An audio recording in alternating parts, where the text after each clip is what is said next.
Hey there, I'm Brandon, and this is the Dirt Church Devotional. So, I got to get out riding the other day, Monday. Today's Wednesday. I got out on Monday, 100 degrees. Kind of a crazy time in the Northwest to decide to go riding. Anyway, me and a couple of buddies decided to go up into the Gifford and ride Boundary Trail and some other trails. And at the end of the day, I had this awesome get off. We were coming down this road and there's a log across the road, and I decided I'd just wheelie up and, jump over it. And so I did that, and I started really well. It was perfect. But next thing I know, my feet are up above my head. I'm coming down. I can't get away from the bike. I came down and slammed my chest on the tank, I think. And anyway, long story short, crashed. And then I couldn't get up because my hand was stuck on the clutch lever. So my buddies who are riding with me, they're right behind me, and they rode up. And of course, the first one there, is anything broke? Nah, just my pride. And then they both sat there and started rating my crash. I think I got a 9, and then I got points for style, and then they started commentating on what an awesome crash it was and how great it was. And man, they should have had cameras because it looked really great from their view, not so great from mine. And anyway, it got me to thinking, and I'll get more to the point. It got me to thinking, because what they were doing, now don't get me wrong, I was not offended. I mean, these are good friends of mine, and I would have done the same thing. I would have laughed at them too. But it got me to thinking and wondering, are we living today in a new version of the Good Samaritan? Now, the Good Samaritan it's a parable Jesus told in the book of Luke. It's about a guy that was leaving Jericho and heading down on a long trip, and he was attacked by robbers and beat up, and they stole everything he had and left him naked and half dead. And shortly there came a priest and saw him laying in the gutter there and all beat up. And instead of going over and helping him, the priest looked at him and walked on by and went on the other side of the road.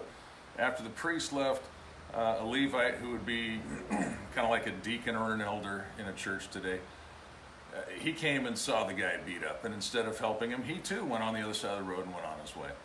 And then Jesus said a Samaritan. Now, Samaritan was a people that the Jews didn't like. They were half-breed, whatever.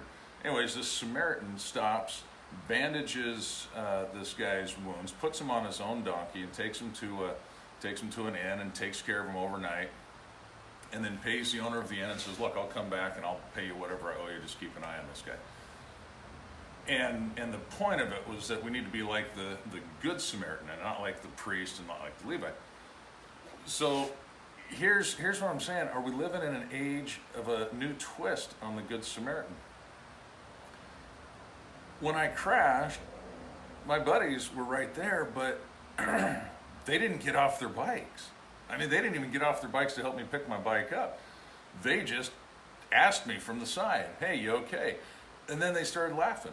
And then we started joking around. They didn't help me pick up my bike. They told me that my Camelback was leaking. They didn't stop to help me find the nipple. They just said, "Hurry up and find it because I'm thirsty."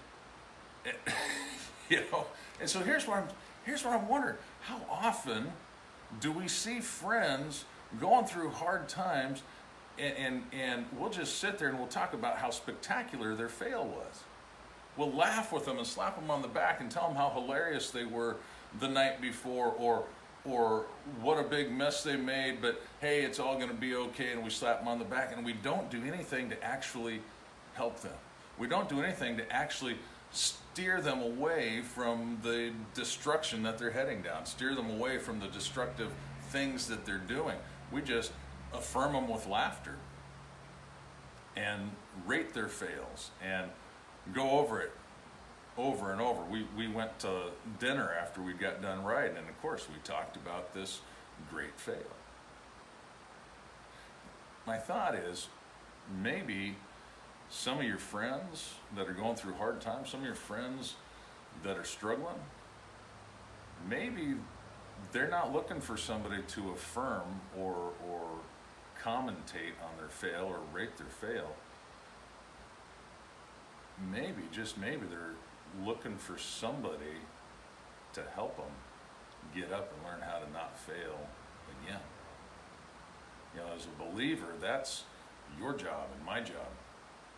Not to talk about how brilliant their fail was, but to show them how to not fail again. So, chew on that. That's all I got for now. Have a great day. We'll talk to you next time. If you like it, share it. If you don't, I won't know.